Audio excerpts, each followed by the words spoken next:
McKinnon. And he's going to fight his way forward here for a modest gain. 5 yards on the carry. Good pickup on first down. The fourth quarter here, they've got the lead. They want to keep it on the ground. That's what they're doing. Smart football. Keep the clock grinding. Keep it going. But you got to figure now, they're going to see more people stacked up at the line of scrimmage as they try and bleed it out. While an incomplete pass certainly doesn't look like a good play, for the guy throwing it today, as many interceptions he's thrown, he's got to feel a sigh of relief that the ball actually hit the ground and didn't go in the other direction. And complete. Right side, the tight end Rudolph. And he's going to have a first down here as he gets this one to the 17-yard line.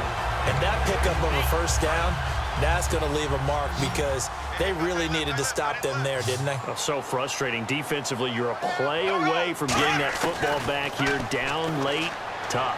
Now they've got to find a way to create a turnover or a takeaway. Otherwise, this one will probably get away from them. After all the preparation, all the practice, a play like that will absolutely break your heart. They had everything they wanted, just unable to complete it. In the end zone, a big-time drop. Bradford, that's going to be caught at the 10-yard line. 8 yards on the completion, but now they face third down. In today's football, where receivers break tackles, make people miss, get upfield for the extra yardage, when you see a play like that where it's caught and he's dropped on the spot, that's a big-time play by the defense. And he couldn't hang on to it through the contact. Incomplete. Down here in the red zone, you know your tight end's going to be a favorite target. Couldn't hang on. And sometimes they just have to get out of their own head because they understand how tight windows are there and how many bodies are there. And sometimes they just overthink it and don't catch the ball. So they get the 3 here, but you wonder whether that's going to be enough. Yeah, I mean, you've now made it so they need a touchdown rather than a field goal to catch them. But you're right. If they'd gotten 6 out of that drive, this would be a much different game.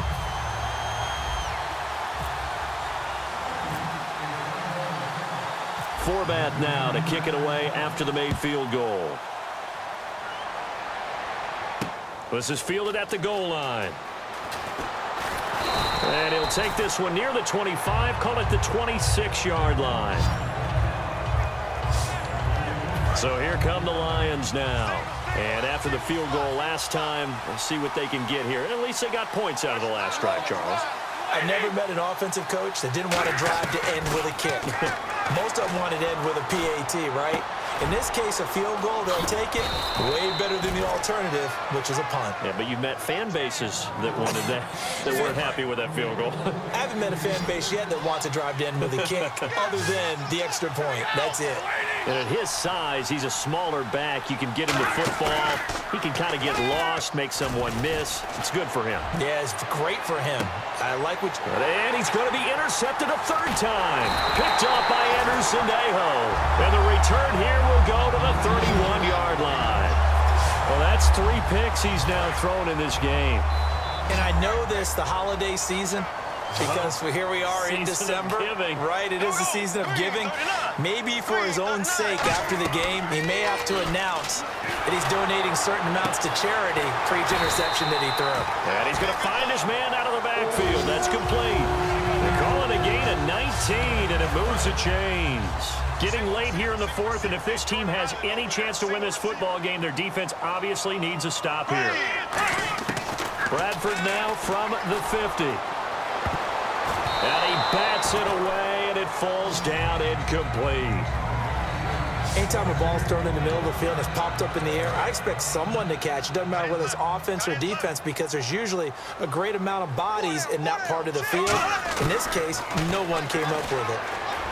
He's got the connection over the middle to Diggs.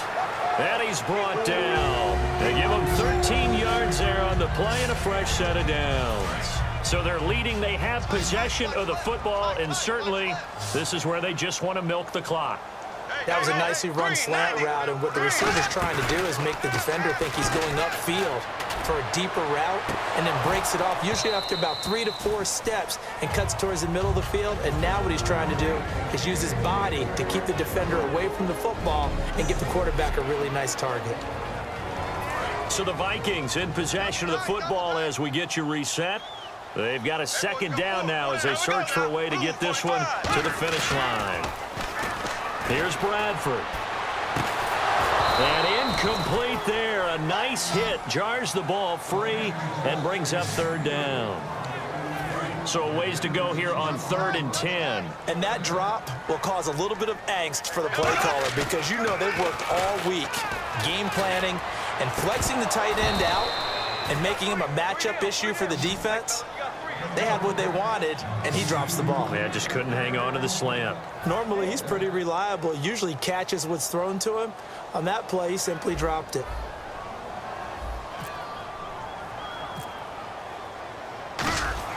And they won't try and pooch it. It's a fake.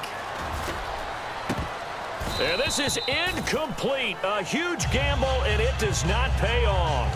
Well, not only did they try to fake it, they put the ball in the arm of their punter, and it didn't work out. Not the quarterback. No.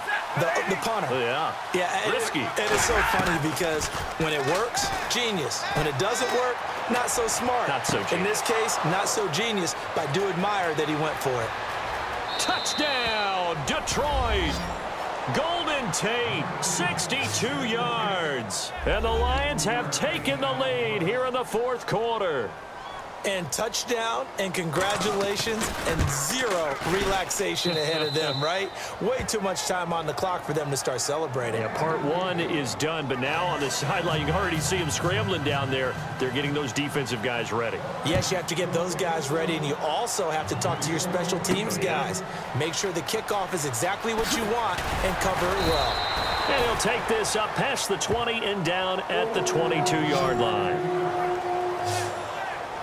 And now out comes Minnesota. And last time out, went for it on 4th down, turned it over, gave them great field position, turned it to 6 points, so they've got to recover here, Charles. It's amazing what one decision can do in the chain of events, right?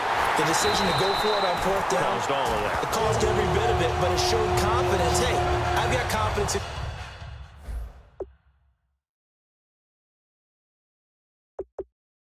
you guys. Go pick it up for them.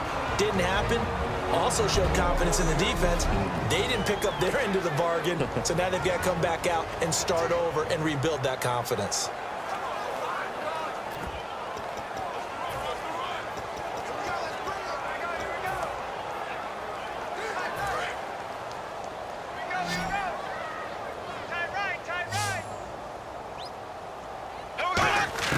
He'll look to throw. He's going to let it fly. It's caught at the 10. It's a big one there for the Vikings. 46 yards.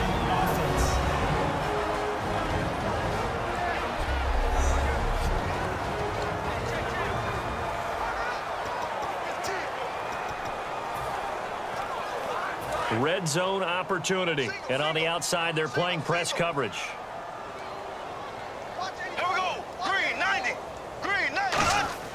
He's back to throw, and he can't hang on to it. That would have sealed it. Instead, 2nd down. I know in every game we do, we talk about momentum. That was a momentum play lost, and now there could be a letdown because they didn't get the interception. Yeah, you could almost hear the collective gasp on the sideline as he could not come up with that football.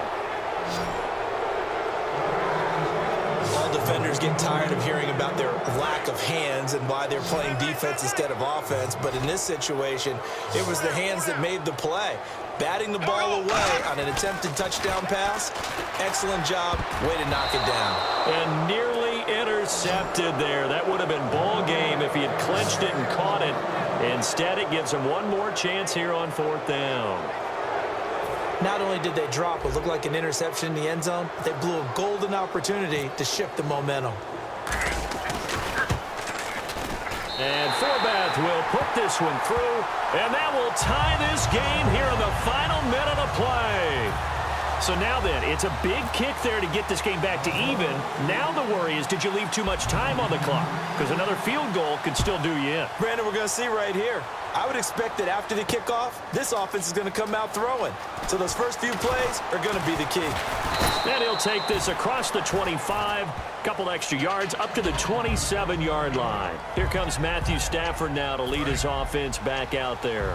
So he didn't start this one the way he wanted to, but yeah, he's so elite, been through so many of these battles. Hard to keep him down for an extended period of time. And to demonstrate just how... And hit behind the line. He lost the football. It's loose. And his guys are going to get the football at the 23-yard line. I'm fairly sure that there's no good time to cough up the football. But this couldn't be much worse, could it? No. This situation, this yard line, no chance. They set it on a T-form. They're already in field goal rate. And now the Lions going to stop us momentarily as they call a timeout. It's just their first. They've got 2 more to use here in the final stages. All right, so the timeout over and all 11 men back out onto the field for the defense.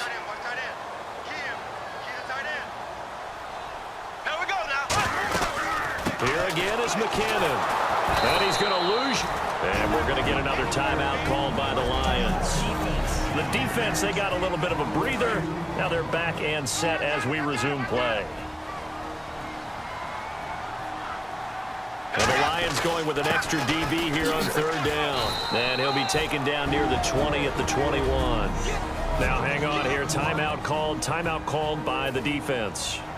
It'll be their 3rd and final timeout, so as they talk things over, we'll step aside.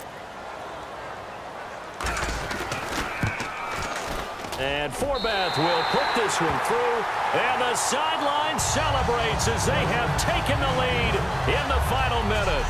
All right, so time to reset here. It's a huge kick there, gives them the lead, but they've got to be careful that their celebrations aren't a little too premature. You're exactly right about that, because there still is time for the other guys to run a few plays and get into field goal position. So this defense is going to need to come up with one final stop if they're going to get out of here with a victory. Forbath now to kick it away after the made field goal. This is fielded at the goal line. And he'll take it a yard or so past the 20, call it the 21-yard line. And Detroit getting set to go now. They only need a field goal. Obviously, the clock a huge factor. They'll be watching that. What do they need to do here, Charles? Your sequence of plays has to get you out of bounds. Completions, get out of bounds, gain some yardage. Then when the clock hits 7 seconds or left, now you've got a decision. Are you in field goal range, or is it Hail Mary time? Because from 7 seconds down, you don't want to take a shot that you're going to have another play. We'll see how they handle it.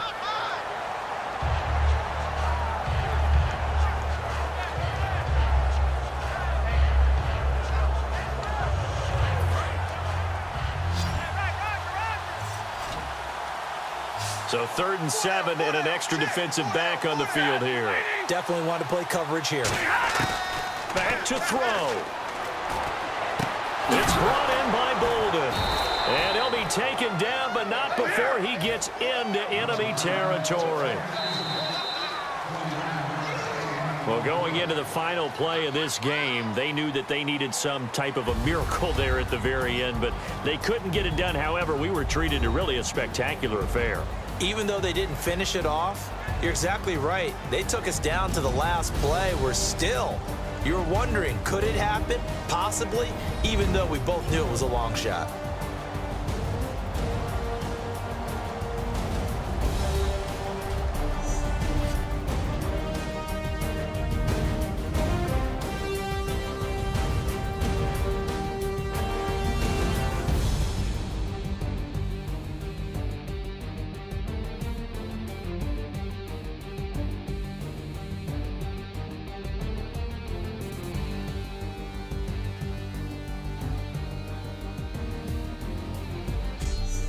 So that'll do it for us. For my partner, Charles Davis, and all the hard-working men and women on our crew, I'm Brandon Gaudin. You've been watching the NFL right here on EA Sports. It's a win.